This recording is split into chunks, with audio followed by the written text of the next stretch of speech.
Salatullah salamu. Bismillahirrahmanirrahim. Bihamdillahi wassalatu wassalamu ala rasulillah wa ala alihi wa sahbihi wa mawalah wa la hawla wa la quwata illa billahi wa ba'du. Taib, kita lanjutkan kitab yang kita bahas, kitab Al-Qawaidul Arba'. Dan kemarin kita masuk dalam muqaddimah, dan sekarang kita masuk pada perkataan pengarang. Qala al-muallifu rahimahullahu ta'ala, berkata pengarang, semoga Allah merahmati beliau, i'lam arsyadakallahu li ta'atihi. I'lam, ketahuilah. Dan ini kebiasaan pengarang di semua karya-karya beliau, itu selalu memukaddimahi dalam ucapannya dengan mencantumkan fi'lul amr, i'lam, ketahuilah. Dan kalimat i'lam ini adalah kalimat tanbih, kalimat peringatan bahwa apa yang akan disampaikan oleh pengarang setelahnya pasti kalimat-kalimat yang penting untuk disimak. Arsyadakallahu li ta'atihi, arsyadakallahu li ta'atihi. Semoga Allah subhanahu wa ta'ala memberikan petunjuk kepadamu dalam rangka ketaatan kepada Allah subhanahu wa ta'ala. Di sini masih tergambar bagaimana kasih sayang pengarang kepada kita dengan mendoakan agar kita tetap istiqamah di atas ketaatan kepada Allah subhanahu wa ta'ala. Dan harusnya seorang muslim begitu, harus senantiasa di atas ketaatan kepada Allah subhanahu wa ta'ala. Kemudian kata beliau, annal hanifiyata millata Ibrahim. Annal hanifiyah, bahwasanya al-hanifiyah, agama yang lurus, agama yang berada di atas tauhid, adalah millata Ibrahim. Itulah agama Ibrahim. Di sini ada faedah bahwa kenapa Nabi SAW menyebut-nyebut agama Ibrahim dan juga memerintahkan kita untuk mengikuti agama Ibrahim. Padahal Nabi itu bukan hanya Ibrahim saja. Di sana ada Ishak, ada Ya'qub, ada Saleh, ada Syu'aib, ada Nuh, ada Idris, dan banyak para nabi yang disebutkan dalam Al-Quran itu. Tapi tidak ada seorang nabi pun yang diperintahkan Allah untuk mengikuti agama mereka kecuali Ibrahim. Apa hikmah di balik kita mengikuti ajaran Nabi Ibrahim? Ma'asyiral muslim, para santri ikhwan yang dimuliakan Allah subhanahu wa ta'ala. Jadi begini, kita tahu bahwa Ibrahim itu adalah Abul Anbiya. Dia adalah bapak seluruh para nabi. Ibrahim itu bapaknya seluruh para nabi. Karena setelah diutusnya Ibrahim alaihi salatu wassalam menjadi seorang nabi dan rasul, bahkan dinobatkan satu di antara 5 ulul azmi minar rusul,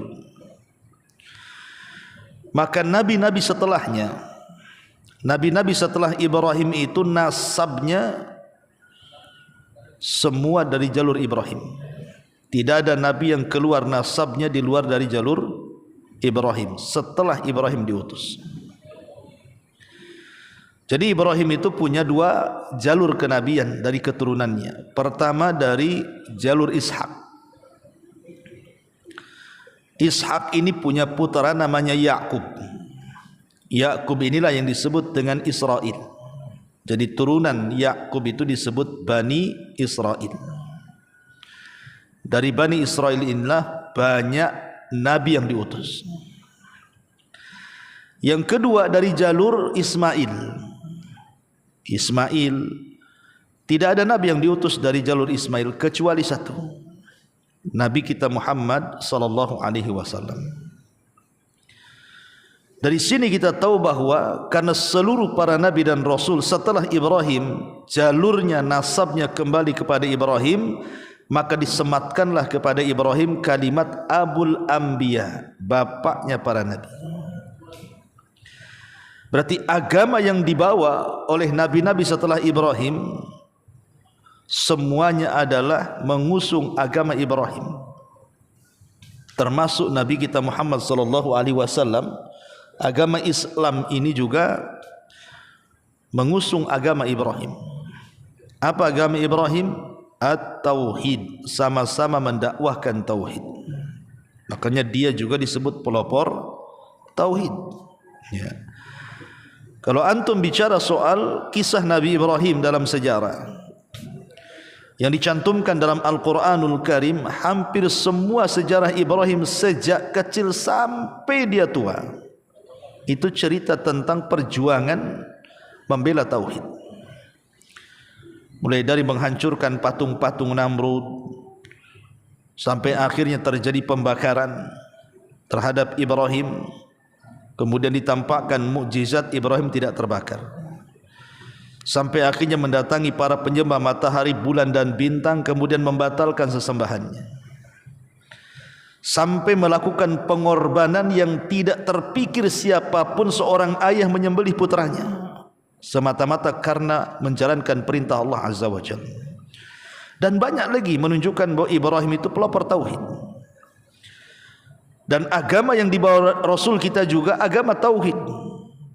Makanya kemudian kita disuruh untuk mengikuti agama Ibrahim. Bahkan terang-terangan Nabi SAW itu mengatakan kepada umatnya agar kita mengikuti agama Ibrahim pada zikir pagi dan petang. Bahkan pada salat-salat kita ketika tasyahud, kita bersalawat dengan salawat Ibrahimiyah. Allahumma salli ala Muhammad wa ala ali Muhammad kama sallaita ala Ibrahim wa ala ali Ibrahim innaka Hamidum Majid. Apalagi posisi Ibrahim itu satu-satunya yang disebut dengan Khalil. Khalil itu kekasih Allah.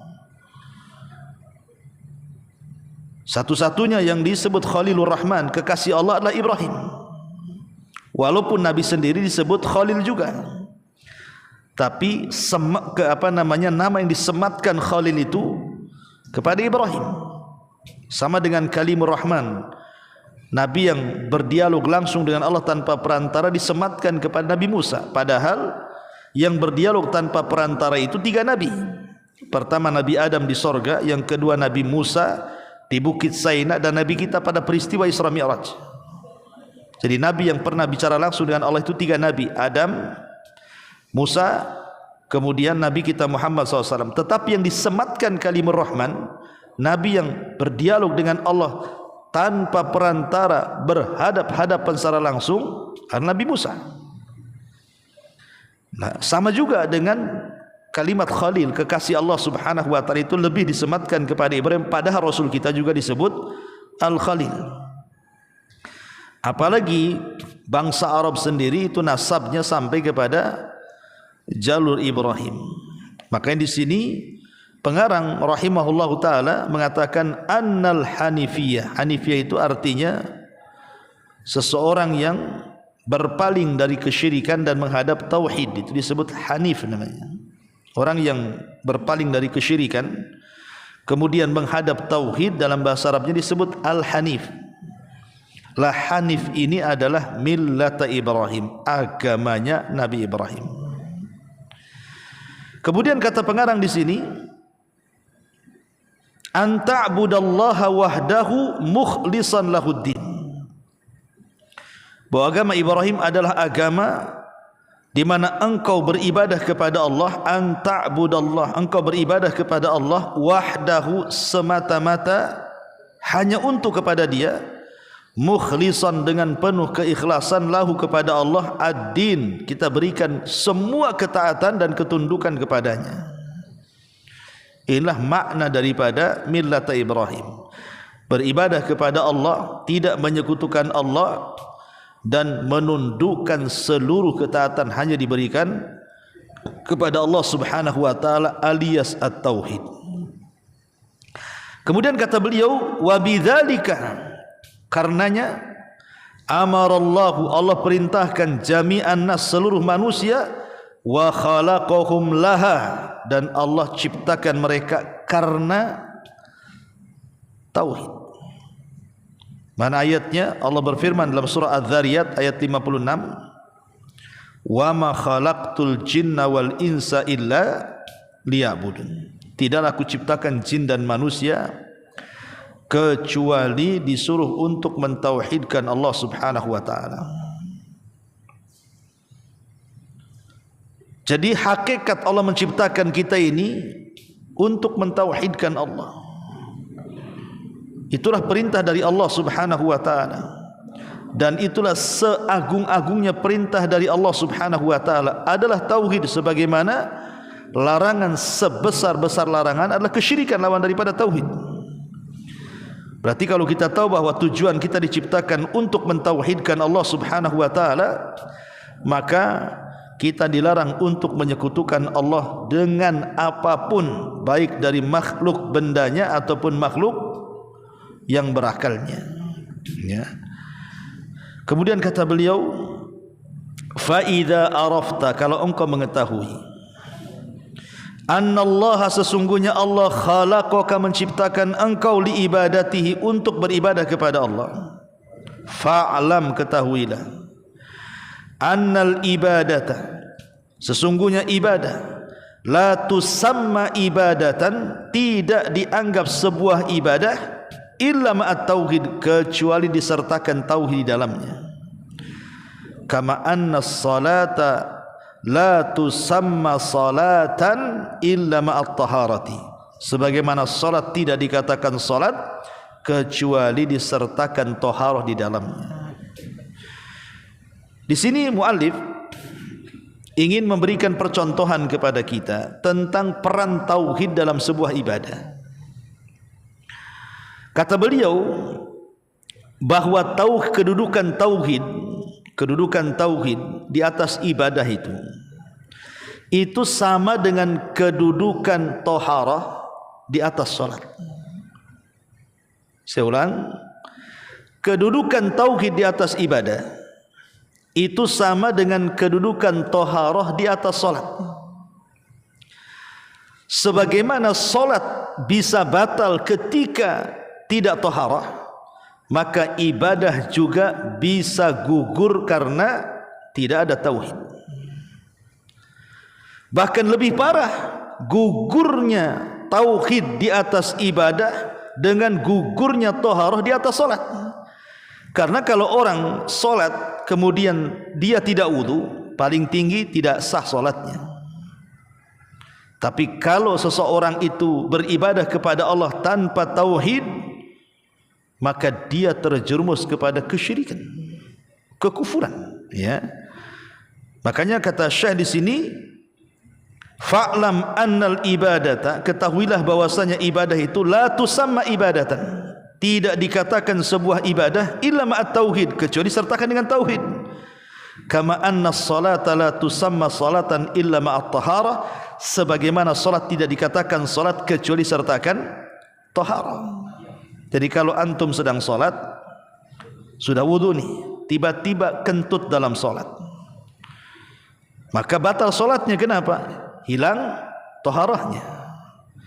Begitu juga orang yang beribadah, ketika kemudian ibadah itu disertakan kesyirikan di dalamnya, maka selain tertolak ibadahnya, dia bisa terjerumus kepada kesyirikan dan kekufuran.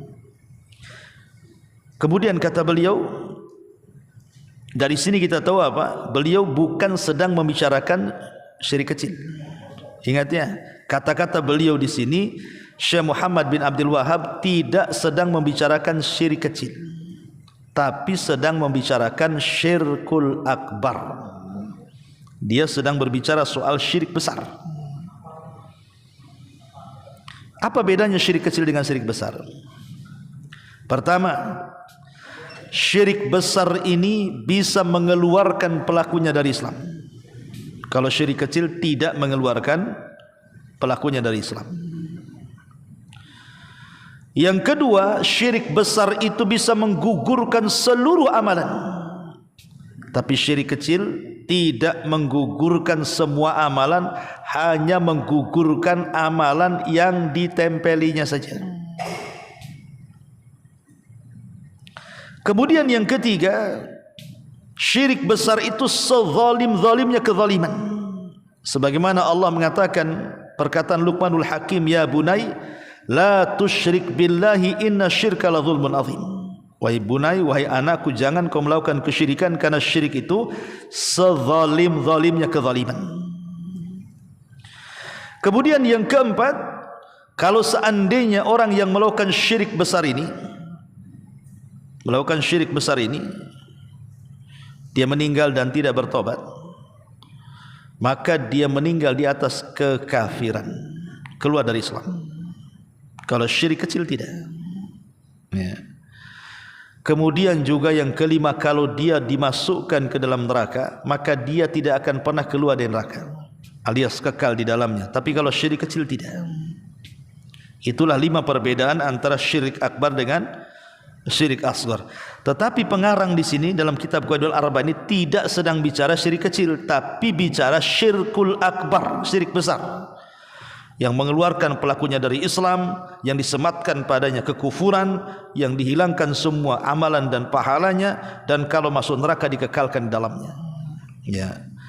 Kemudian kata beliau di sini, fa idza dzakhala syirku, fil ibadati fasadat kal hadathi idza dzakhala fit taharati. Faida, dan apabila dakhala syirku, masuk kesyirikan, fil ibadat, di dalam sebuah peribadatan, fasadat, maka rusaklah ibadah itu. Kal hadathi, seperti hadas, idza dakhala fit taharati, ketika dia masuk pada taharah maka menggugurkan taharahnya. Inilah bahaya syirik besar ya. Bahaya syirik besar itu bisa merusak ibadah sebagaimana bahaya hadas itu merusak taharah.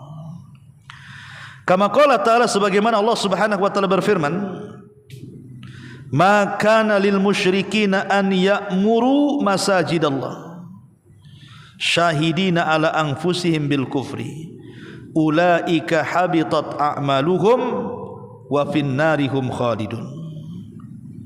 Tidak layak bagi orang-orang musyrik itu memakmurkan masjid-masjid Allah dengan mempersaksikan atas diri mereka dengan kekufuran, karena mereka adalah orang-orang yang amalan-amalan mereka gugur dan di dalam neraka mereka dikekalkan. Kemudian kata Syekh di sini, fa idza arafta, kalau engkau sudah tahu, anna syirka, bahwa kesyirikan itu, idza khalatal ibadah, apabila bercampur dengan ibadah, afsadah, bisa merusaknya, wa ahbatal amal, bisa menggugurkan amalnya, wa sara sahibuhu minal khalidina finnar, wa sara, dan menjadi sahibuhu, pelakunya, minal khalidina, termasuk orang-orang yang dikekalkan finnar, dalam neraka. Arafta, engkau mengetahui, anna ahamma ma'alaika, maka yang paling penting, kewajiban engkau, ma'rifatu dzalika, untuk mempelajari perkara-perkara itu, tauhid dan kesyirikan. La'allallaha an yukhallisaka min hadhihi syabakah. La'allallah, semoga Allah dengan mengenal apa itu tauhid, apa itu syirik, bisa yukhallisaka, melepaskan kamu, min hadhihi syabakati, dari jala-jala, jaring-jaring, wahiyya syirku billah, yaitu kesyirikan kepada Allah Azza wa Jalla. Jadi secara global di sini muallif rahimahullahu taala ingin menjelaskan muqaddimah tentang bahaya kesyirikan, dan beliau fokuskan kepada syirkul akbar ya, bukan syirkul asghar ya, syirik besar. Di mana syirik besar ini bisa menggugurkan ibadah, bisa menggugurkan amalan, dan bisa mengekalkan pelakunya dari api neraka. Karena di sini muallif mengatakan anna syirka idza khalatal ibadata afsadaha. Ini yang pertama, merusak ibadah. Yang kedua, wa ahbatal amala, merusak amal. Yang ketiga, wa sara sahibuhu minal khalidina finnar, pelakunya kekal di dalamnya. Cukup 3 perkara disebutkan pengarang di sini menunjukkan tentang bahayanya kesyirikan. Karena kesyirikan itu bisa diharamkan sorga pada dia, pintu neraka terbuka bagi dia, dan tidak ada satupun amalan yang tersisa pada badannya. Kemudian kata beliau, wa dzalika bi ma'rifati arba'i qawaida dzakaraha Allah taala fi kitabih.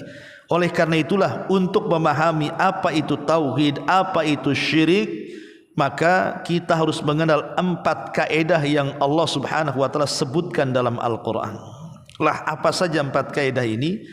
Nanti kita akan bahas satu persatu minggu depan ya. Cukup hari ini kita bicara soal muqaddimah dari kitab Qawaidul Arba'. Dan saya minta antum store hafalan Qawaidul Arba' ini ke ustadz yang biasa antum pagi dan sampai siang membimbing antum, maka storekan kepada beliau. Nanti insyaallah mungkin setelah selesai kitab ini ya, baru kita akan ada ujian. Ujiannya menghafal saja ya, paling dengan beberapa pertanyaan yang ringan, tapi ujiannya lebih kepada menghafal matan. Jadi kalau selesai kitab ini, nanti kita akan ujian matan Qawaidul Arba'. Wallahu a'lam. Subhanaka wa bihamdika asyhadu an la ilaha illa anta astaghfiruka wa atubu ilaik. Allahu ta'ala alam. Assalamualaikum warahmatullahi wabarakatuh.